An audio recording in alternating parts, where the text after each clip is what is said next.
And welcome back to another Perspectives, and this also will follow on from the last one about the nature of the fence. Just literally a short time ago, an hour ago, I got the question for today's quartet, and for some of you, you may know that I do a discussion group with some of the four of us called the quartet, and we get the question of the day just literally, a couple of hours before we go on camera, so we don't really prepare for it, we just know what we're talking about. And the question was, and probably the quartet video will come out before this one, so it's fine, but the question was based around the Matrix, and was the Matrix an accurate film about the nature of what's going on. And my immediate kind of response is going to be that the film is both accurate and it is not. And on one side it has some revelationary aspect, in the sense that it reveals some aspect of the nature of our reality which has some veracity. That is, the nature of our reality is kind of programmed. Now, whether it's programmed by an evil AI or something, that's another matter, but it's a kind of programmed reality. And all reality, all life is a creation. So it all comes from like parts, programming parts, aspects, even if it's a quasar or a proton electron. These are parts of a reality, and of course, if from my perspective all existence has sentience and consciousness, then those parts can program themselves, and we are living in a sentient reality, so we can collaborate in that. So in that sense, it is kind of programmable. But what I wanted to say was, there's another side of the Matrix which I think was a great misconception, and that is when the inhabitants of the program, like Neo and Morpheus, when they wake up and leave the program and step outside of it, then the world they enter is like a dystopia. It's in the Matrix, they're eating juicy steaks, even though it may not be real. Outside the Matrix, they are just, scrambling for food and eating sloppy porridge, and it's this terrible dystopian environment. Well, I would say quite the opposite, is that when we're in the program Matrix, that's more of the containment, the dystopia, if you like. Not a dystopia, but it's the containment, it's the programming. But when we can exit the program, when we have the perceptive awareness to exit the program, then it's a much more fantastic realm.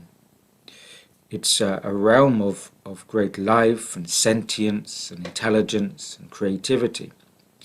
So I think it's unfair that the Matrix film showed that when you wake up, you enter this terrible realm of truth. That's why some people don't want to wake up.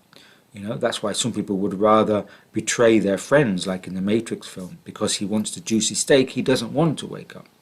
And that, I say, would be part of the misconception, is that by waking up, it is an improvement. It is worth it.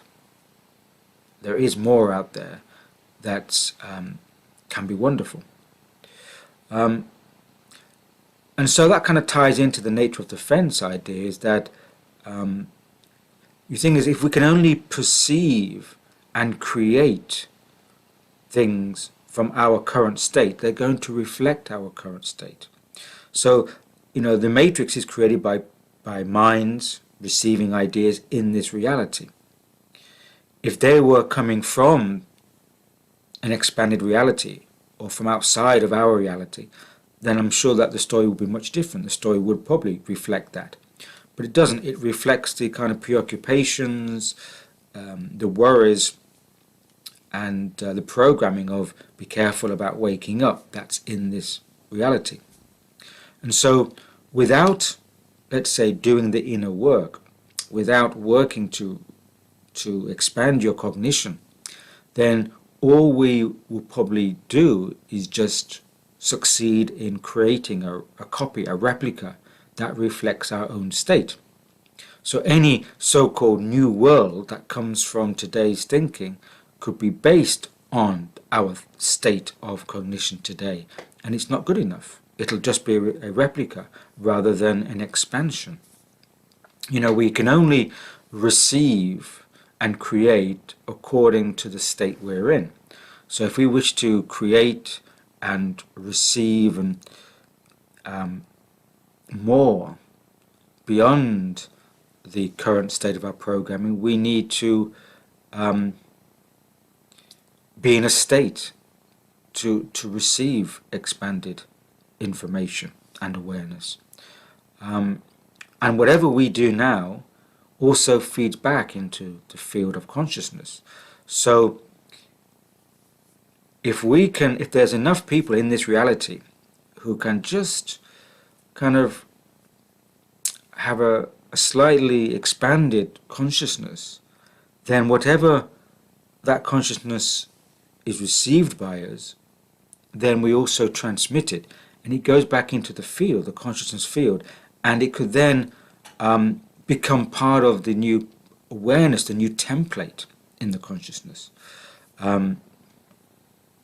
So in a sense, we could be considering this reality, our potential responsibility in this reality, to upgrade the template, because the more that people can expand their awareness and share this with others and then just imprint it back into the consciousness field, then that helps, that all contributes to the expanded awareness field that other people can then tap into. And so everything we do now is like a blueprint for the future. And that's why I've said repeatedly, I have to say repeatedly for myself, because I know that remembrance is a difficulty in this realm. You know, there's and many people, many traditions have talked about this forgetfulness. There's the Greek tradition that, you know, before souls enter this incarnation, they drink from the river of Lethe, I think, and they forget everything when they come into this incarnation. I think there's even a Jewish story about every time a child is born, an angel taps it on the head so it forgets everything about pre-birth. There's this idea that we do have this remembrance issue, so we have to repeat things to try and keep things in our memory area. So I've said it a few times that this reality that we're in is a kind of narrative reality, and in some ways it's collapsing. We can see it around us now. I've talked about it as the theatre of the absurd, and in fact the last essay that I published was called "The Natives Are Restless, Life in the Existential Zone." And we do feel restless. I do feel it amongst so many of us, and there's this sense that things just don't make any sense at all. And so that's a sign that certain parts of this reality are collapsing. But if we consider this another reality, a past reality, or their reality, the reality of a few greedy groups, but it's not our reality really. We want a better reality, let's face it. We need a more, energetically aligned reality, a more expanded perceptive one, and the more we stay focused on this lesser reality, as I sometimes call it, then we can't remove ourselves from it energetically. Our vibrational signature, our vibrational state will be attached to this lesser reality. And therefore everything we create from that will be kind of more aligned at that lower state. I'm reminded of a phrase from, I think, Samuel Beckett. Ironically, Samuel Beckett was more known for his kind of existentialism, that life has no meaning, so what is meaning?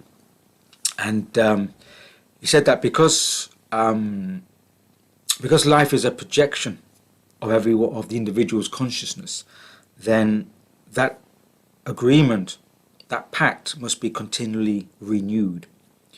Meaning that, if our reality is a reflection of our consciousness, then we should, continually renew that relationship, i.e., revise our consciousness so we can, upgrade our reality. Don't just stay on the same program. I mean, just like we upgrade our software from, just to make an analogy with Windows, but if you have Windows 7 and then you get upgraded to Windows 8, then 9, then 10, nobody wants 11 really. Then you have to keep upgrading to access more features. And I think it's the same with reality and consciousness, that we have to keep renewing that agreement, that pact, so we can access more features. If not, then the reality or the software program will always reflect Windows 7, Windows 8, and nothing higher. So we have to feed in, I think, into the program to continually kind of upgrade the template.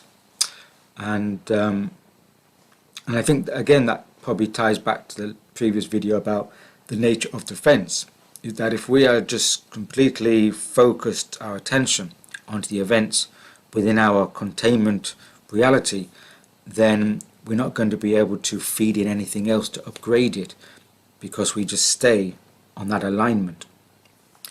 And I think that, again, that reflects the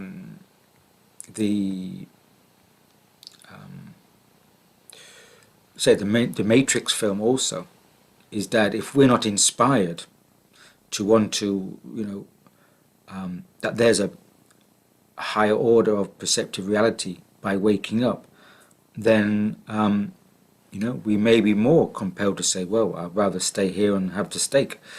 So I think that is a misconception. There is so much more available to our understanding and our access beyond the limited confines of our perceptive containment. Well, I hope that makes sense. I just wanted to share that, a few thoughts, not a long one. So thanks for listening thus far, and until next time, cheers.